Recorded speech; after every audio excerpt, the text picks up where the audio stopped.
What's up guys, Mitchell Watts with Town & Country TV, and today I'm very excited to be standing in between two legendary vehicles. This is the 2019 Explorer, and we're going to compare that to this, the 2020 Ford Explorer. This one happens to be the Platinum model, loaded up with every option under the sun. And today we're going to show you this vehicle completely, inside out, give you the full walk around, the full review, and give you all of the information you need to know if you're in the market for a new 2020 Ford Explorer. Now, I will tell you a huge thanks to Dick, our Ford trainer. Ford actually brought this vehicle down to us to train us on the vehicle. And so with that being said, there's a couple of quirks and features on this one because it is truly a pre-production prototype vehicle. And so without further ado, let's go ahead and do a walk around of the vehicle and show you what this thing is all about. Even though the colors look identical, that color is called White Platinum Tri-Coat. This one is called Star White. It looks identical, and I don't know why they changed the name because it looks like the exact same thing. I'm sure there's a difference there, but it's something that's neat to note. Now I want to show you the front end of the vehicle. Now keep in mind, this vehicle is completely different from the ground up. There is no parts from that 19 model that are used on this 2020 model. And the first thing I want to show you is you do have a much bigger opening grille. It looks very similar to the Ford Edge version of the grille. Now this one has got that satin chrome because it is the platinum trim level. You can go with the ST model if you want the darker grille and that kind of a thing. But the next thing I want to show you is the hood itself. Notice that on that 19 model it has a clamshell hood where the hood lines come over and down into the fender. So as you can kind of see what I'm talking about right here, this is the line I'm referring to. And what happens is it's almost like a clamshell hood. That's what I mean by that. Notice that on this hood, the hood lines are on top of it. So when you step back from the side, it cleans up the lines of the vehicle a lot. In fact, that's one of the reasons that Ford Motor Company, all of their promo shots, they're taking from almost the exact same angle that our camera is sitting at right now. It is a beautiful vehicle if you look at it in the right dimensions. Now, next thing I want to show you is the front bumper. Notice how this front bumper kind of comes out right here, and they do that as an optical illusion. They do that so that way it makes the vehicle look wider even though it is not. It has almost the exact same dimensions, and so a very, very nice piece that you need to note. Now down here you do have the unpainted plastic on the lower rear valence, which is good in case you hit a curb or something like that, but you've also got the sensors in the front, and you've also got the 360 camera right here. Now another nice thing about that is built into that is an actual washer, so that way you can wash the bugs off of the vehicle and off the camera as you're driving down the interstate, just in case it gets clogged up. It's really, really nice. Every time you use the windshield wiper fluid, it also cleans that front lens. So a very, very cool thing. Now the next thing I want to show you is the actual profile. So as you come around from this side, you'll notice that the actual length of the vehicle is almost identical to the previous version of the Explorer. However, I want to point out to you is that they've taken these wheels and they've pushed them a lot farther forward on the vehicle. And the reason they did that is for a couple of different reasons. You know, Mini Cooper, BMW, they say that, you know, that it's the ultimate driving machine. And the reason for that is they push those wheels all the way out. It gives it a wider stance, more stable of a stance, and it really makes the handling feel a lot better. Now keep in mind, so they pushed the wheels all the way forward that they could compared to the previous version, and you've also got the engine that probably starts, if I had to guess, about right here. We'll look at that here in just a second. And so they were able to push the wheels forward, the engine back, and it helps with that weight distribution.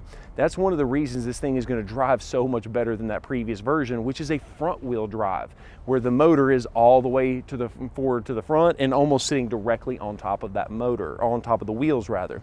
So the next thing I want to show you on the profile side of the vehicle is this belt line is much more pronounced, coming all the way through, and they did that as obviously a design cue to make the thing look a lot different. And that's one of the reasons that all of Ford's shots are coming from that certain angle, is to highlight this belt line.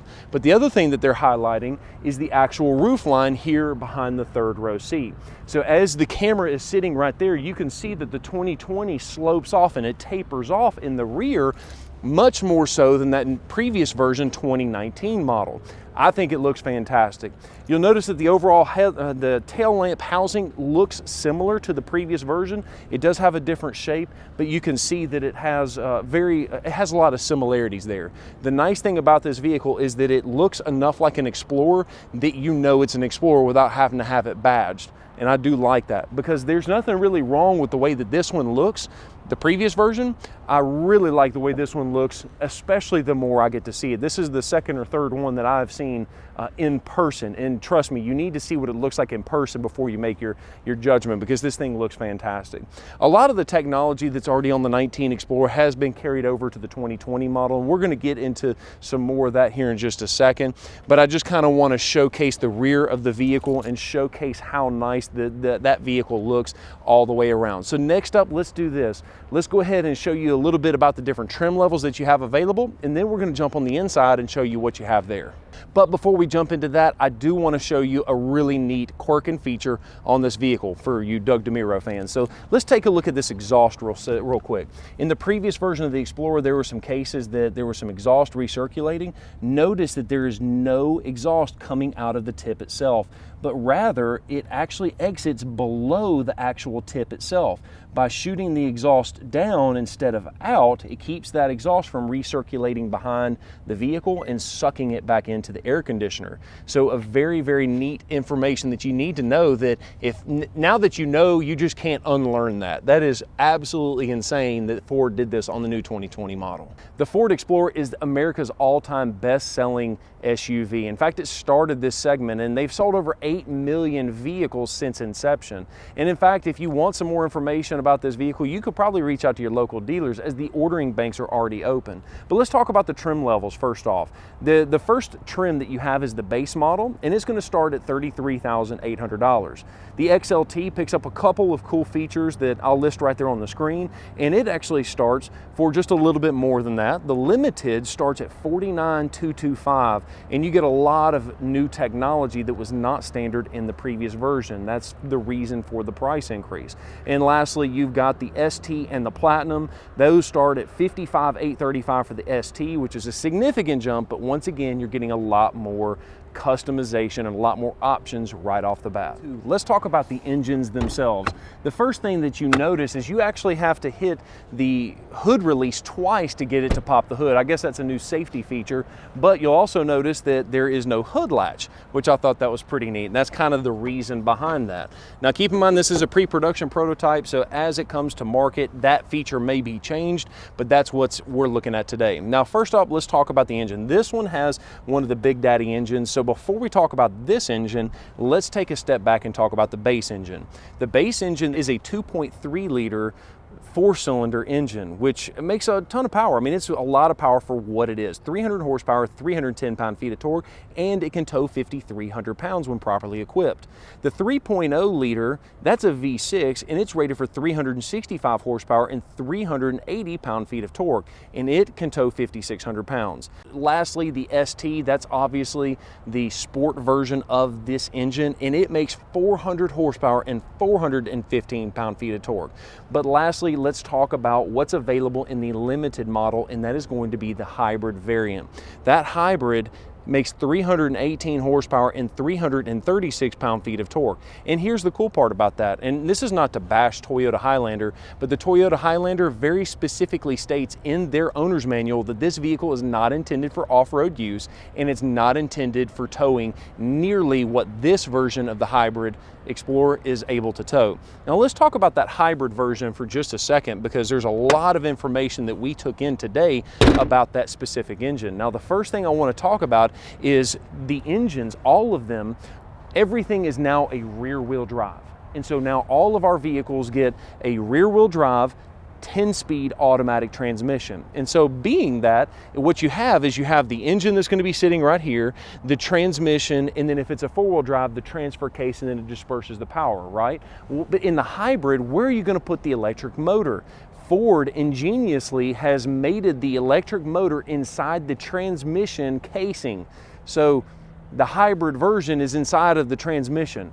It's technology that is way smart. People way smarter than me are making this up, but it is really neat engineering to see that. And that 10-speed transmission is one of the reasons this hybrid version can tow so much weight versus most of the hybrids have a CVT, a continuously varying transmission inside of it. That 10-speed makes a big difference. One of the things I forgot to mention in that last little segment is fuel economy. At the time that we're cutting this video, the fuel economy numbers have not been released. However, Ford is telling us that that hybrid version is going to have a 500-mile range, which is impressive because my wife has a previous gen Explorer and the fuel range on it is terrible. Now the gas mileage is good, the miles per gallon is good, but the tank is so small you can't go anywhere for long trips. Now that hybrid, 500 miles on a tank of gas is going to go a long way, so I'm very excited about that. A couple of things I want to show you before we look at the inside of the vehicle is on the outside. These have adaptive headlamps where the headlamps are stationary. These don't move,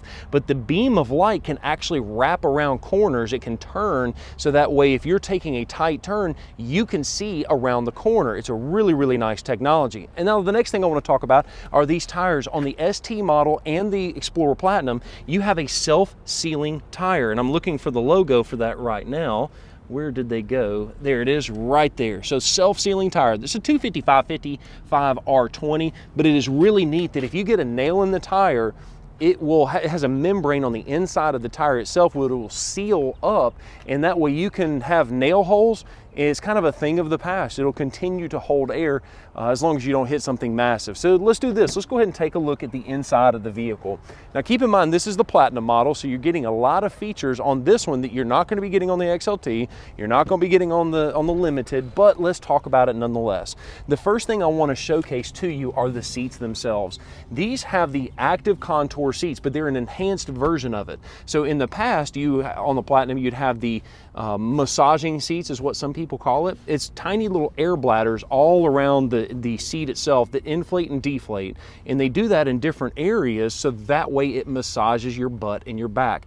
Now this one has a version of that where now you can actually have that on forever. The previous version of these these seats would only massage your butt and your back for 15 minutes. I don't know why, but after 15 minutes, you'd have to turn it on again. This version, it will stay on as long as you are on your actual drive. It'll continue to do it. And the other thing is you can also now enhance the amount of pressure that is actually using to massage your seat and massage your back. Now let's talk about a couple of other new enhancements of the actual vehicle itself. You'll notice you have an entirely different center console here. This little transmission shifter, I'm gonna go ahead and get this thing started so we can get a little bit of air conditioner. We're in Alabama and it is not cold. So what I wanna talk about is this button that is located right here. This is an enhanced Park Assist 2.0. And basically what happens is this vehicle can completely parallel park itself without ever touching the transmission, the brake, or the gas pedal. All of it is taken care of. All you have to do is click and hold that button and the vehicle will automatically change it from drive to reverse, control the brake, control the gas, everything. You don't have to worry about that anymore. Two other cool features down here that I want to showcase to you are these two buttons that I didn't know what either one of them did. So this button turns out is called auto hold. And so as you come to a stop sign or a stop light and you have to sit there for 30 or 45 seconds, as long as this is turned on, you can let your foot off the brake and the vehicle will hold you exactly where you are until you come in and hit the gas. And so if you're at line at Chick-fil-A or whatever restaurant, drive-through restaurant you're going to, that is a really cool feature. I'm going to really enjoy that.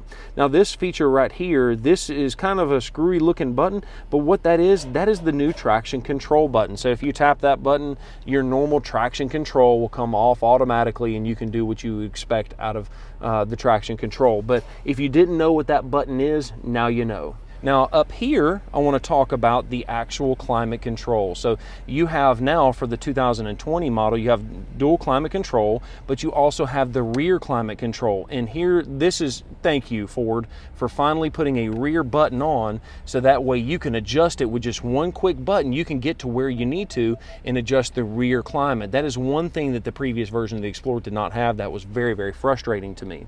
I want to kind of go back down here for just a second and showcase to you the port that you have for your vehicle itself.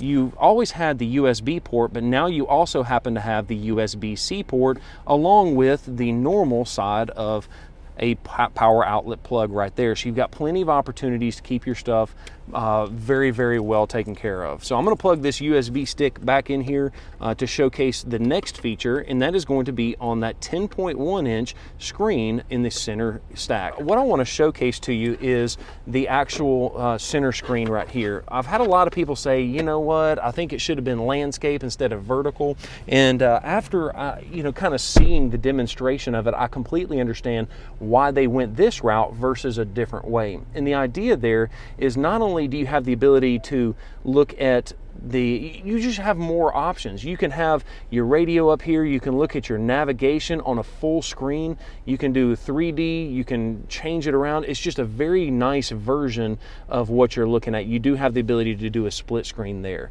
And so I love this. This screen is only available on the Platinum and the ST, included inside of the premium technology package. And trust me, that package is definitely worth it. You've got a button right here where you can look at the 360-degree view of what's in front of you. You can look at what's behind you as you move into reverse. It's very, very easy to use and very, very premium looking, and it should be. Now, next up, I want to talk about the steering wheel itself. Notice the steering wheel is completely different for this version, but I also want to showcase to you what is behind that, and that is going to be the instrument cluster. That is a 12-inch LCD screen that allows you to control everything on the vehicle. And so as you move this thing into different sport mode and drive modes, as you can see, it's just very intuitive. And look at how premium this thing looks. I'm very, very pleased with the amount of technology and nice premium. The premium feel is just fantastic. I just props to Ford. Now, the next thing I want to do as we look back at this steering wheel is I want to talk about the adaptive cruise control. So as you have here, right here, that is the adaptive cruise control button.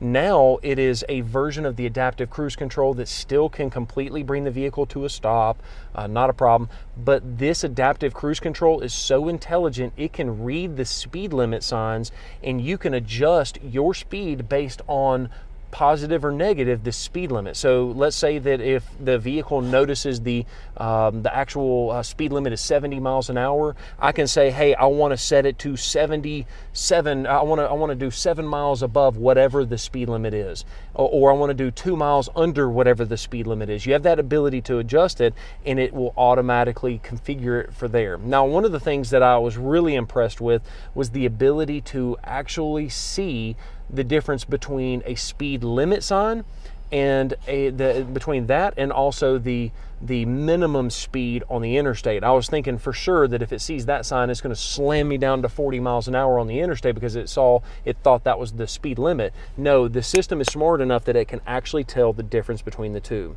So now, without further ado, although you can see all of the new nice touch points in here are fantastic, I want to take a second and move to that back seat. So without further ado, let's go ahead and jump back there.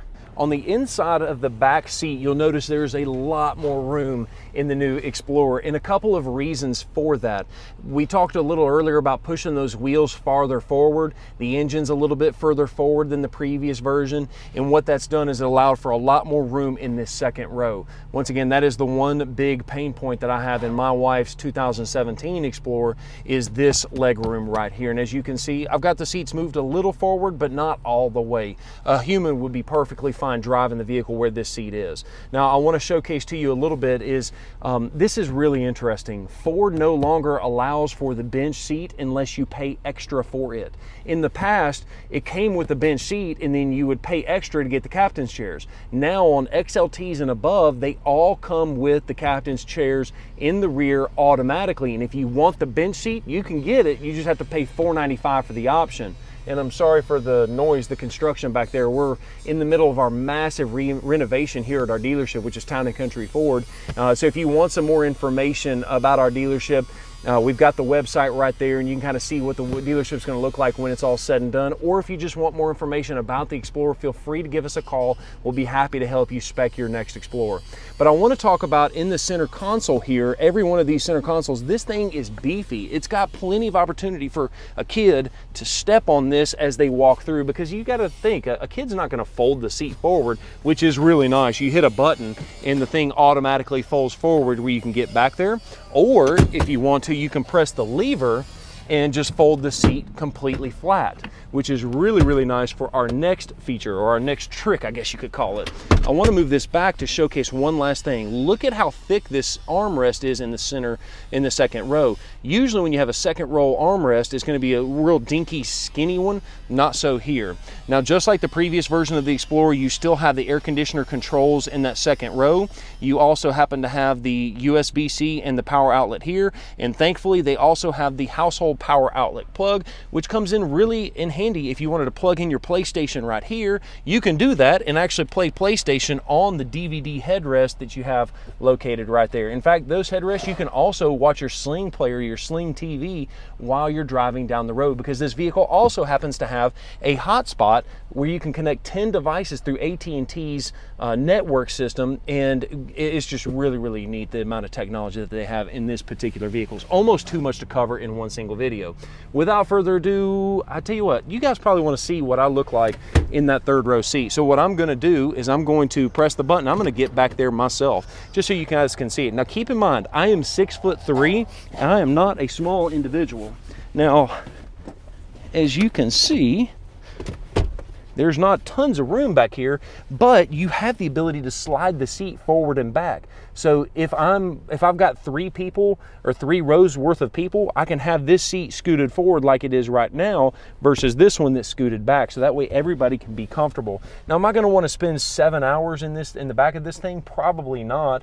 But you definitely could do it. Once again, I'm 6'3", and you can see my head's not touching the ceiling, and I feel relatively comfortable back here. So without further ado, let's go ahead and take a look at the cargo space. I feel like David Copperfield for a second.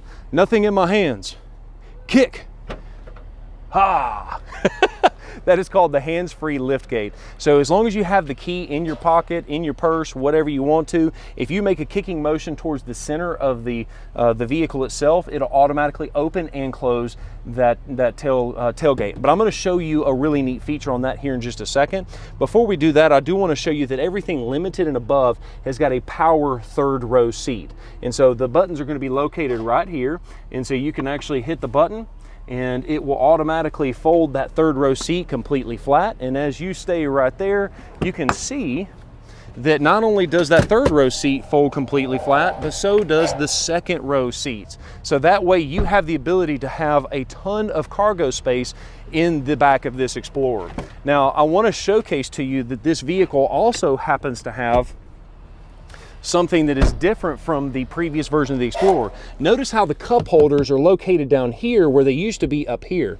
They moved those down lower for a very good reason. Now you've got 48 inches across from side to side. You literally could put a sheet of plywood in the back of your Explorer widthwise and not have any issues with it fitting on the width side. You may have some issues with the length side, but you have the ability for a ton of cargo space in this particular vehicle. And notice how that this load floor is nice and low. The reason for that is because it does have independent rear suspension as well as front suspension.